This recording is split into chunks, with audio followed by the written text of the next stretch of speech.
sa eto mga ka-GP. Aligaga! Talagang stress na yung mga sangkot sa maanumalyang flood control sa Senado. Ala, kanya-kanya na silang mga kanya-kanya na silang palusot, kanya-kanya na silang pagtatakip, kanya-kanya na silang paglilinis ng mga pangalan. Unahin natin, mga kababayan, ang galit na itong si Bato de la Rosa. Unahin na natin, syempre. Si Bato de la Rosa matapos itong si Jinggoy Estrada. Mga kababayan, ito. You are recognized. Thank you, Mr. President. The last time I know that Bryce Hernandez was cited in contempt and was issued a commitment order to the USAA detention room. May I know the whereabouts of that Bryce Hernandez right now, Mr. President? Well, according to the newspaper accounts that I've read, I think they had our Senate President and the Speaker of the House had an agreement. Gigil sila kay Bryce Hernandez. Bryce Hernandez at the PNP Custodial Center. Jenny Bautista, shout out. May I clarify that quite accurate answer by Wait, guys. To those na nagsasabi mainit ang ulo ko kanina, hindi. Alam nyo mga kababayan, ganyan lang talaga ako. Very emotional. But the thing is, at the end of the day, ganyan lang talaga yung ugali ko. Naiinis ako, pero hindi po mainit ang ulo ko. Kasi pag pinainit ko yung ulo ko, baka mawala ako sa eksena. Di ba? Gusto ko mga kababayan, inline pa rin yung aking mga sasabihin. Kaya sobra akong kayang-kaya ko nang kontrolin yung sarili ko na yan, lalong-lalo na sa mga previous na naging trabaho ko. Hindi ko iral yung init ng ulo ko. Yung paggaganon ko yun, normal yun mga ka-GPnatics, hindi mainit ang ulo ko. Kasi pag ako mainit ang ulo, maririnig nyo na ako magmumura. Tama, Mamilokanan ka na. Passionate lang po ako mga kababayan. Kasi kung hindi ko po bibigyan ng marubdob na damdamin ng aking pagsasalita, I will not caught your attention. 'Di ba? Hindi ko makukuha yung attention ninyo. Baka mamaya ang nanonood lang sa akin dito, yung mga regular viewers lang, 200, 300, ganun lang. Pero dahil kailangan bigyan natin ito ng maramdaming pagsasalita para, you know what, mga kababayan, magkaroon ng sympathy, empathy, 'di ba? Makukuha ko yung attention ninyo, sasabihin nyo, tama yung sinasabi na ito eh. Oh. Yun po yun. Hindi po ako nabubwisit. Ngayon, nakita nyo, tumatawa ako. Siyempre, hindi na yung ngayon, natatawa na ako dito sa mga kilos ng mga senador na to. For the information of Ma'am Romanita Navarro and the public. Yesterday, after the hearing, during the hearings that they were conducting in the House, Speaker Martin Romualdez called me and said that their committee was allowing Mr. Hernandez to remain in the House and in the House of Representatives, and that he was requesting that he not be returned back to the Senate because of some fear for his life. That is according to him. So what I did was I asked the Speaker what he plans, because we cannot allow that. I said he is under our custody, and therefore he is... Mga kababayan, yung Okinawa Japan, wala yun. Biro lang yun. Hindi ko naman sinabing Okinawa. Sorry. Diba? Hindi ko naman sinabing Okinawa Japan, lang yun. Alam yung biro-biro ko yun. Kasi hindi ako makakapagmura, kaya kailangan Okinawa Japan na lang. Diba? Is in contempt in the Senate. Pag iniwan namin sa inyo, sabi ko, ibig sabihin niyan para namin pinawalan. Correct. Kaya hindi ako pumayag. Correct. So what I did was I asked the Sergeant-at-Arms to bring Mr. Hernandez to the PNP Custodial Center, and that is where he is now. Still under the care of the OSAA. Mr. President, is there a possibility that we can commit him back here in the Senate? Of course. Yeah. During the... Sir Carlos, gigil na gigil to mga to kay Bryce. And therefore... let him be jailed here, Mr. President. Indirects... Well, we had to give in to the request of the speaker that he be not returned here as. Yeah, but Mr. President, I think as we speak, the jurisdiction of the person of Bryce Hernandez belongs to the Senate. Yes, and that's why we can call him here anytime we need him. Thank you, Mr. President. Yeah. Gigil na gigil. Alan Cayetano is recognized. President, on The that minority point, leader is recognized. may I know, Sir President, will that be the new rule? Because under the present rule, kung sino may jurisdiction, siya yung magde-decide. So for example, siya ay incarcerated under RTC. So magpapaalam tayo sa RTC kung pwede nating hiramin. So nagpaalam sila sa atin kung pwede natin nila hiramin yung witness. Kasi insulto po sa atin yung sabihin may mangyayari sa kanya dito. Unang-una po, 24 tayo na lahat independent. Sinabi na rin po ng Senate President na ginagalang natin na independent ang Senate. Never naman po nagkaroon ng... Hoy, independent na bang Senate? Would you agree na independent ang Senate, mga kababayan? From that point of view na binanggit kanina nitong si Marcoleta, would you still believe that the Senate is independent? Hoy! Eto kayo, oh! Wag kami! Hindi kami pinanganak kahapon! Siyempre, mga kababayan, sorry kung magiging bias kami dito. Pero nakita naman natin, pinag-iinitan yung mga taong hindi nila kayang hindi nila kayang hawakan sa leeg. Problema dito, ZTE, Pangulo pa.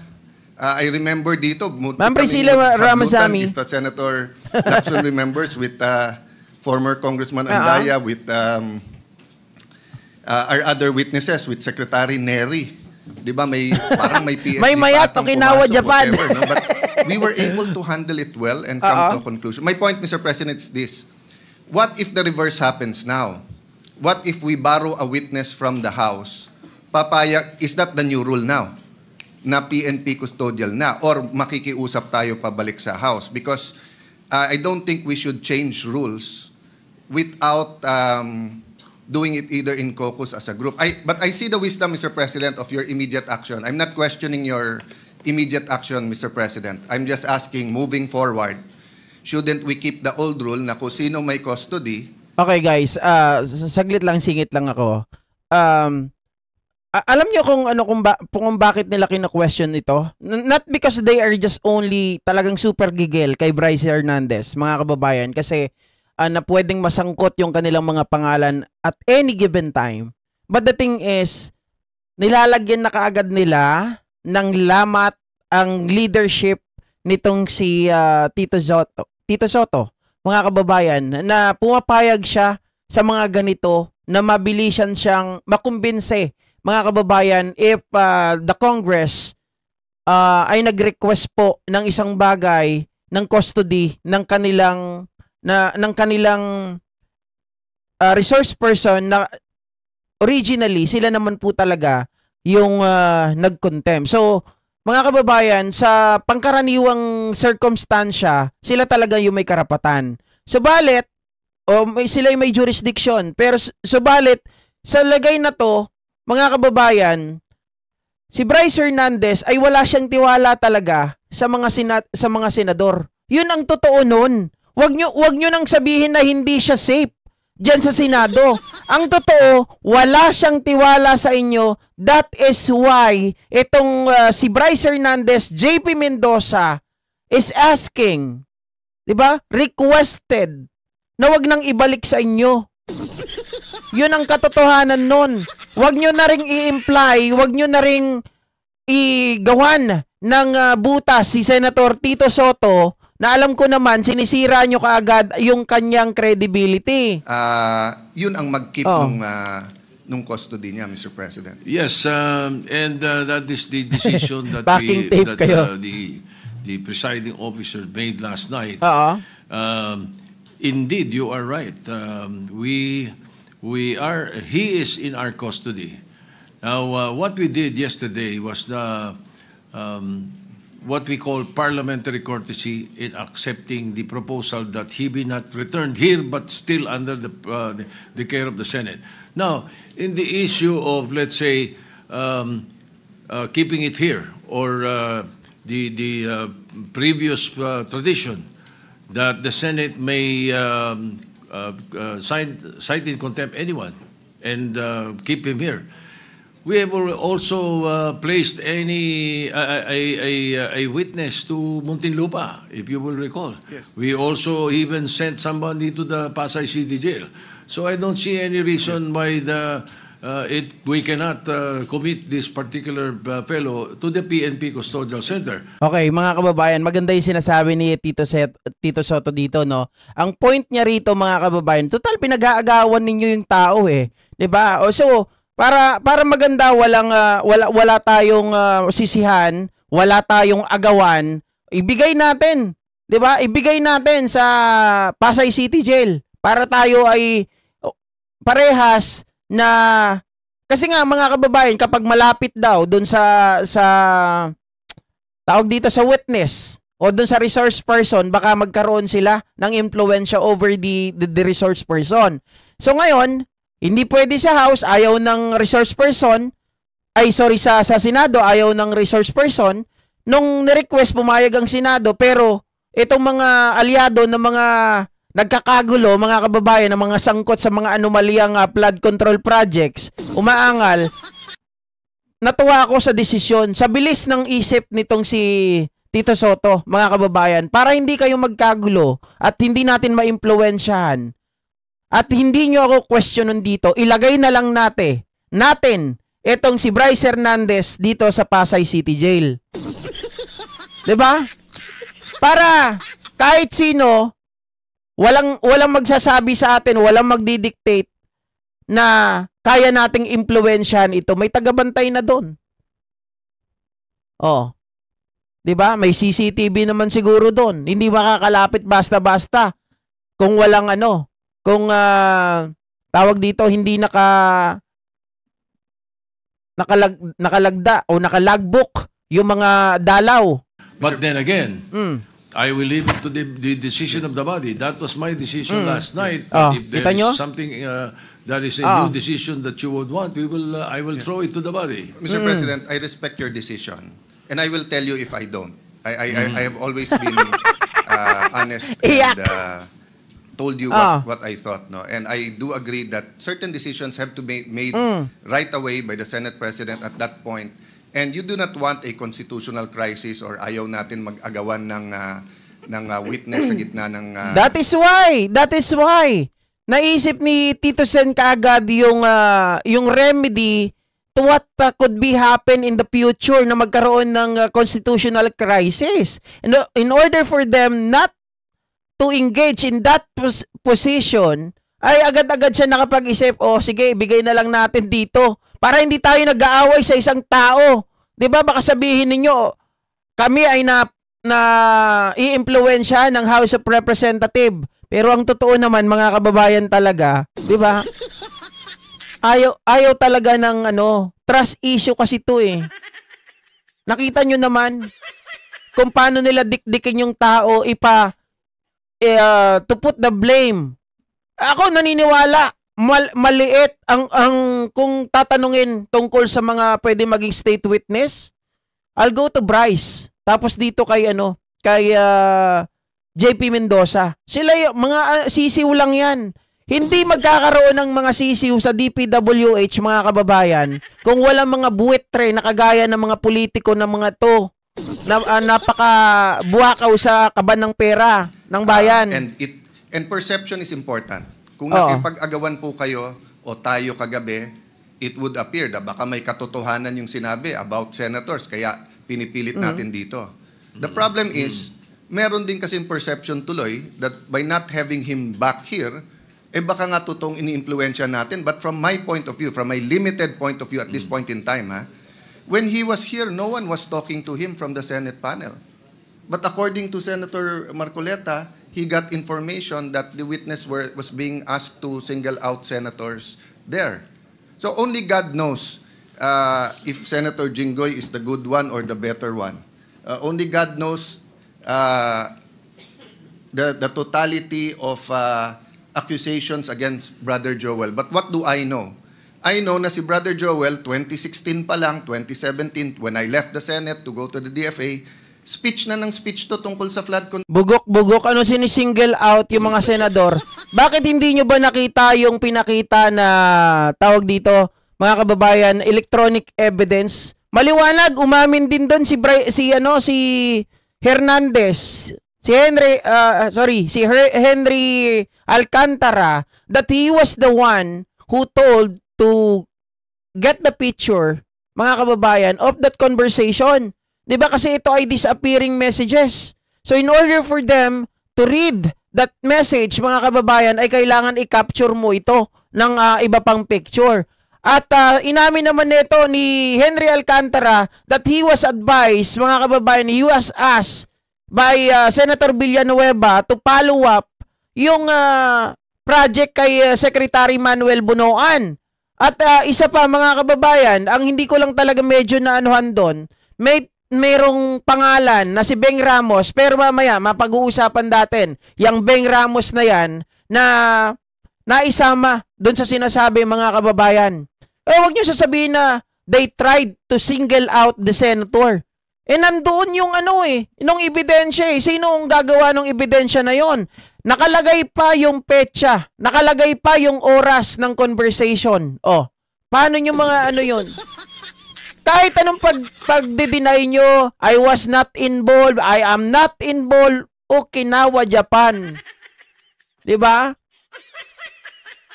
Control Even President Duterte had a speech na ang problema ko, DPWH. Never tinago ni ni President Duterte. Nandun yun po nasa Facebook, nasa TikTok na sinasabi niya baka may ghost project pa. 2022, to be fair to yun nga ang problema Sinabi niya rampant daw yung ghost project ng 2020. May napakulong? May naimbestigahan? Wala. Our new chairman of the committee on the Blue Ribbon Committee, Myra's Channel. President, you weren't here at that time, but I'm sure you monitored it. Teka. Ayoko na sa'yo. Pangit mo ni Secretary Bunoan kung bakit nagkaganon yung budget at ba't suddenly lumaki na naman yung budget. No? So the point is, Mr. President, perception here matters. Mr. President, this to be... So we cannot invoke the letter of the Senate President kasi wala pa yung intervening event na mayroong request from the Speaker of the House. And the Senate President, using his own wisdom, granted the request, but we have not given the legal custody of Bryce Hernandez to the House. We still maintain or retain the legal custody over his person. And as I mentioned earlier, kung kailangan siya ng House, they will have to seek permission from the Senate President. Again, yes, they are not in Thank you, custody. Mr. President. Yes, Senator De La Rosa. Yes. Thank you, Mr. President. Basag sila dito, hindi nila maisahan. Let Senator De La Rosa speak first. Sige. We have a very sad experience, Mr. President.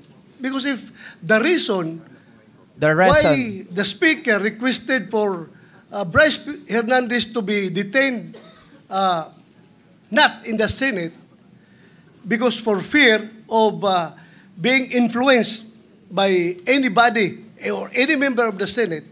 Alam mo, Mr. President, Colonel Grijaldo nag-testify dito sa ating committee about the wrongdoings of the members of the Quadcom. Nagsumbong siya dito, Mr. President. And after he read his statement, sabi niya sa amin, Sir, can I be protected by the Senate? Dahil alam kong pinag-initan ako ngayon ng House. So, I share the information to the committee and even to the leadership of the Senate.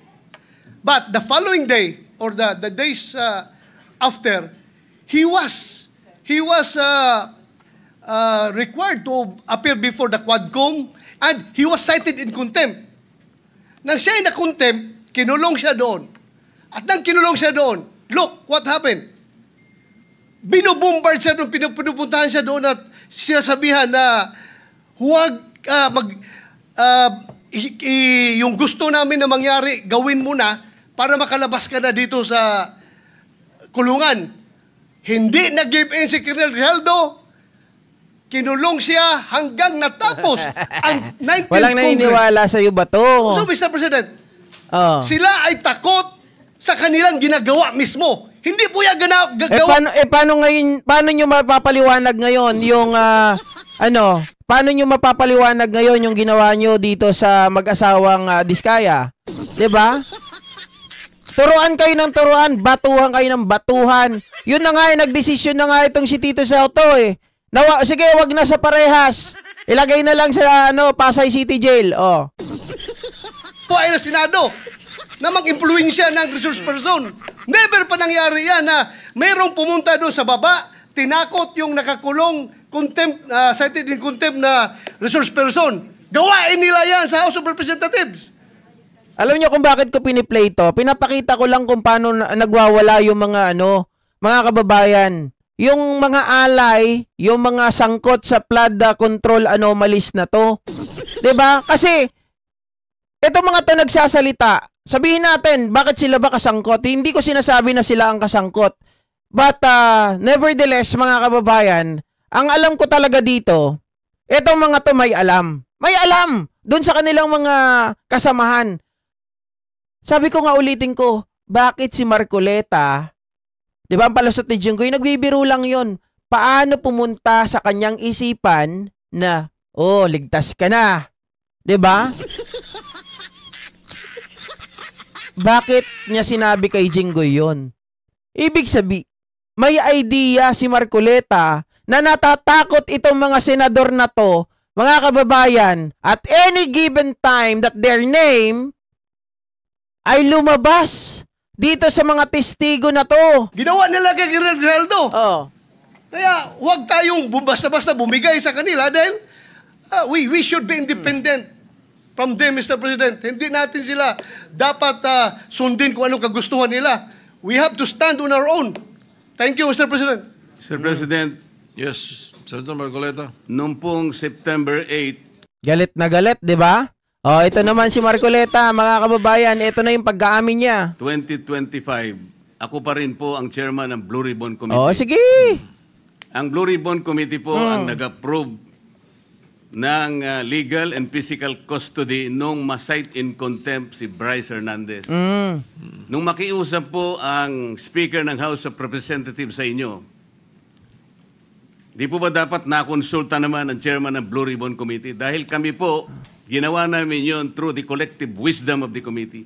Hindi po namin gawa-gawa yon. Kaya lang namin siya sinite in contempt sapagkat halos ipamukha na namin sa kanya ang mga datos. Ibinigay ko na sa kanya ang lahat ng ipinanalo at ipinatalo niya sa casino. Pati yung ginagamit niyang dalawang ID na galing sa LTO, ayaw pa niyang aminin. It could be possible that those ID, mga kababayan, ay hindi nanggaling sa kanya. Sa mas mataas na tao, malamang ang nagpagawa ng ID na yon. Kasi, mga ka-GPnatics, sa laki ng pera ng mga inilalabas na mga to, kayang-kaya na makumausap din doon sa LTO to fix. Di ba? ID. Para pakinabang, pera lang yan. Ito, bigyan kita 100,000. Gawan mo ko ng ID na ganito. 'Di ba? Kasi sabi ni Bryce, pupasok ako diyan, card lang ang binibigay sa akin. So ibig sabihin yung card na 'yon, mga kababayan, ano 'yon? Nangangahulugan, meron itong electronic, parang itong card na to ay electronic device na pag pinakita mong ganon, ko-connect doon sa contacts mo, sa details mo. 'Di ba? Maaring nakikita lang ni Bryce Hernandez is yung card. Pero behind that card, hindi niya nakikita yung nakasulat doon. Pero, I doubt din minsan, mga kababayan, kasi for sure, alam niya yung kanyang pangalan is Marvin de Guzman. Kasi, pag nananalo siya, malamang sa malamang, mga kababayan, how could you able to claim yung pot money, yung pera, 'di ba? Kung ikaw po, mga kababayan, ay ang isasabihin mong pangalan, Bryce Hernandez, ay iba naman pala yung nakasulat na pangalan doon, Marvin de Guzman. Siyempre, hindi mo makukuha yon. From that point of view, ay alam ko nagsisinungaling din itong si Bryce Hernandez. Pero alam ko na hindi siya ang nagpasimuno ng paggawa ng peking ID na yan. Ito ay kalakaran na talaga, mga kababayan, ng mga amo niya, ng boss niya. Yung nangyari. Gusto lamang namin siyang turuan ng leksyon para sa ganun kahit papano baka maisip niya na dapat sana mapahiya na siya sa sarili niya kung meron pa siyang kahihiyan. Dapat naman sana nung siya'y mag-request ngayon. Okay, nakikita ko na ngayon, na gusto nilang sirain yung tao para masira yung control niya sa sarili niya at magpadala siya sa mga ito. Na kapag kasi pag nasira mo na yung determination ng tao, nasira mo na yung pangalan, napahiya mo na ng gusto, baka magdalawang isip na kumampi na sa inyo. Sa representatives, hindi po sa kanya dapat manggaling ang request kung saan siya magko-custody. Ang custody po yung natapos na. Nagsalita na po ang Blue Ribbon Committee. Bakit po hindi man lang nakonsulta ang Blue Ribbon Committee? Bakit kailangan po ang House of Representatives Speaker ang mananaig sa kanyang request? Kalabisan na po ba ang Blue Ribbon Committee noong araw na yon, Mr. President? May I be clarified on what date that transpired? Yesterday or? September 8 po. Monday. Yes, Mr. President. Majority Leader. Monday was the hearing here in the Senate. Monday he was cited in contempt. But the hearing in the House was on Tuesday, September 9. Yes, Tuesday. So in the evening, when yesterday, no. So in the evening, when the Speaker called me, Senator Marcoleta was no longer chairman of the pahiya. already Senator Lacson. Lacson, yes. Ibig bang sabihin po, Mr. President, nawawala ng visa yung ginawa namin? Hindi. Ganun po pala. He's still in legal custody. Dapat po, igagalang po kung ano yung aming iniwan. Yes, doon tayo magsisimula. Ang iniwan ninyo, cite in contempt. Hindi and po. legal Nasa custody legal of the custody Senate. na po ng, He was still House. under the legal custody of the Senate. Mr. President, may I ask for a minute suspension? Session suspended. Pinagpipilitan nila mga kababayan na dapat tanggapin ng kasalukuyang liderato yung mga pinagagawa nila. That includes yung pangako nila ng immunity dito sa mag-asawang Diskaya. At talagang dinidikdik nila si Bryce Hernandez dito. Gigil na gigil sila, mga ka-GP Natics. Alam na talagang ito ay sinisingle out nila para yung tao ay mapahiya. At nang sa ganon, mga kababayan, ay baka bawiin yung statement. Gusto nilang takutin eh. Diba? Gusto nilang takutin para bawiin yung statement ng tao. At huwag pangalanan ang mga ito. Kita nyo itong si Jinggoy Estrada, mga ka-GP Natics. Talagang grabe din ang gigil nito. Oy, nasa na? Ba't nawala? Ay, sorry.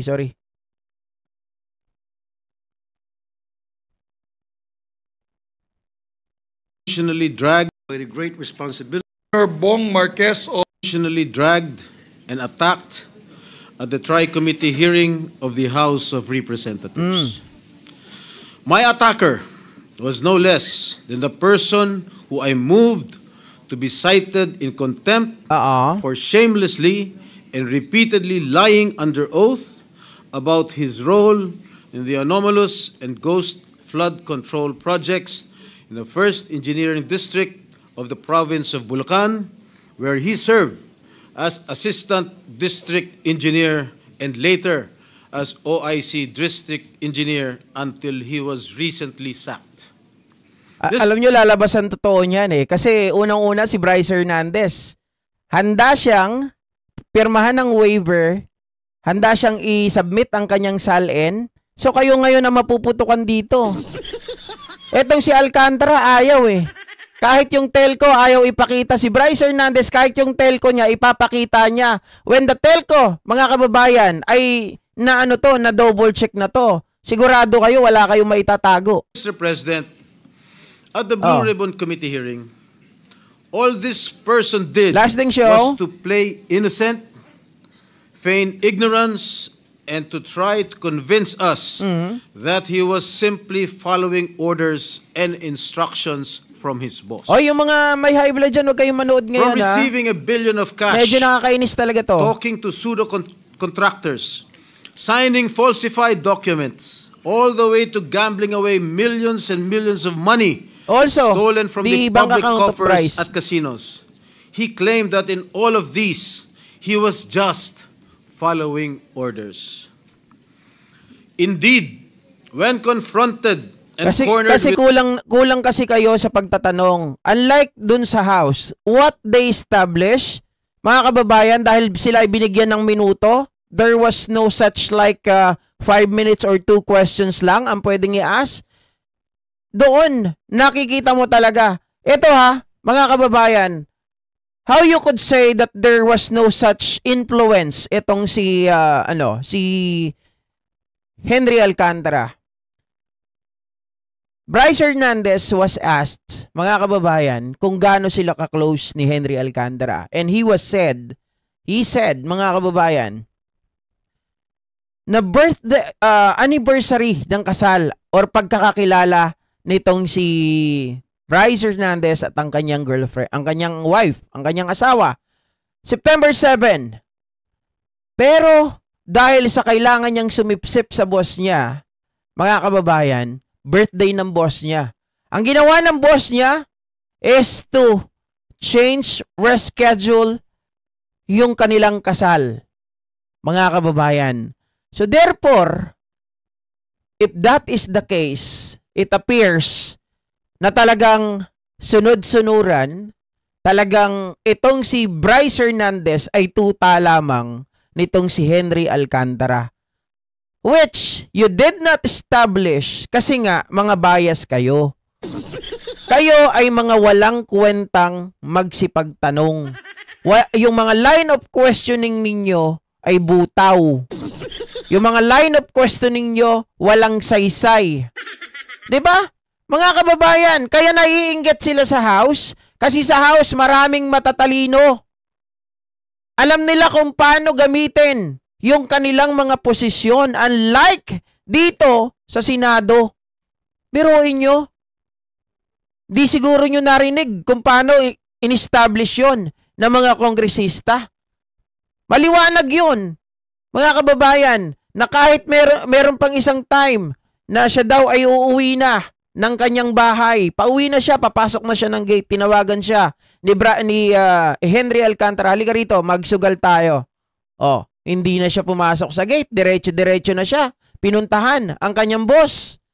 Doon pa lang masasabi mo na kaagad na maimpluwensyang tao or sabihin natin na si Bryce Hernandez ay hindi kikilos without the kumpas ng kanyang boss. Diba? With a barrage of questions from this representation and our other colleagues about his fantastic and shady lifestyle and dealings.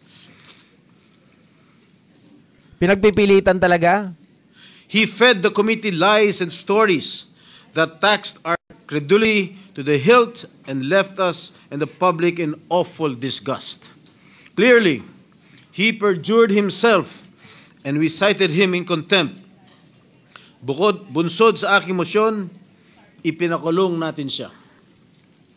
Mr. President, appearing the next day at the TRICOM hearing at the House of Representatives, this former DPWH Assistant District Engineer by the name of Bryce Erickson Diaz Hernandez, or Bryce, also known as Marvin Santos de Guzman, yung kanyang alias sa casino, apparently realized he needed to level up dahil hindi niya nalusutan ang ating Blue Ribbon Committee. Hindi pa sapat ang pagsisinungaling niya. I do believe to what you have said, tawag dito, sabi niya ganon. Josephine Mejia, Bryce made a mistake, however, I think he's ready to reveal the truth. In this point of view na sinasabi ni Estrada, when it regarding to the name that he is been using, mga kababayan, yun ay talagang maliwanag na nagsisinungaling din si Bryce Hernandez kasi sabi ko nga sa inyo, hindi mo makukubra yung panalo mo kapag gagamitin mo ay Bryce Hernandez. You are going to use yung pangalan mo doon na Marvin De Guzman in order for you to get that money. 'Di ba? So alam mo yung pangalan mo, yung alias mo doon. Nakikita ko mali doon si Bryce Hernandez. And yun ang ginagamit ngayon nitong si Jinggoy Estrada para pababain yung credibility, mga kababayan, nitong si Bryce Hernandez. Para pagtakpan at maisalba niya ang kanyang sarili. So while he was in detention here at the Senate, sabi niya, nakapag-isip po ako at nagdesisyon na maglabas ng ilang nalalaman ko sa flood control project. Tama po, sabi niya, tama po si Senator Lacson na mga engineers ng DPWH ay tila naging legman o bagman na lang. Kung tatanungin niyo po ako kung sino o kanino kami naging bagman, sasagutin ko na po ngayon. Nakapag-isip? May naniniwala ba dito? Samantalong ayon nga sa impormasyon ni Senator Lacson, habang naghihiring ang Blue Ribbon noong September 1, nasa casino siya at nagsusugal. And then, lo and behold, during the TRICOM hearing, he then proceeded to take off from that remark jokingly addressed to me by Senator Marcoleta when Mr. Diskaya said that there were no senators involved. Ang sabi ni Senator Marcoleta, safe ka na. Mr. Hernandez said, sabi ni Senator Marcoleta kahapon, ligtas ka na. Hindi po ito totoo. Si Senator Jinggoy Estrada, Senator Joel Villanueva, Yusek Robert Bernardo at D.E. Alcantara. Si Sen Jinggoy po ay nagbaba ng 355 million ngayon 2025 sa mga ilang project sa Bulacan at ang sabi po ng boss ko dito ay 30% ang commitment dito. Okay, wala naman naniniwala talaga sa kanya. Kaya ayaw na natin ituloy. Ang gusto lang natin ipakita dito, nagwawala ang mga nasasangkot na mga pangalan. Maging kanilang mga kaalyado ay pilit na nililinis ang kanilang mga pangalan. Ngayon mga kababayan, nabanggit dyan yung pangalan ni Beng Ramos, di ba? Nabanggit yung pangalan ni Beng Ramos doon na stop ni Jinggoy Estrada. Sabalit natapwat mga kababayan, at yun daw yung nagpapaabot ng pera kay Jinggoy. Ayon doon sa pinakita ni Bryce Hernandez. Medyo nalilito tayo sa mga pangalan. Ngayon, mga kababayan, mga ka-GP Natics, ay merong isang nagsalita po itong si Ping Lacson. Hinggil po dito sa pangalan na si Beng Ramos. Mga kababayan, mga ka-GP Natics. At ito ay pinaimbestigahan din ni Jinggoy Estrada. Ito po, mga ka-GP Natics, ang pag-uusapan natin tungkol po dito kay Beng Ramos. Ito ay medyo hinabol ko lang ng konti. Sa dulo tayo. Ayan. Mga kababayan, sabi dito, in the HOR committee hearing today,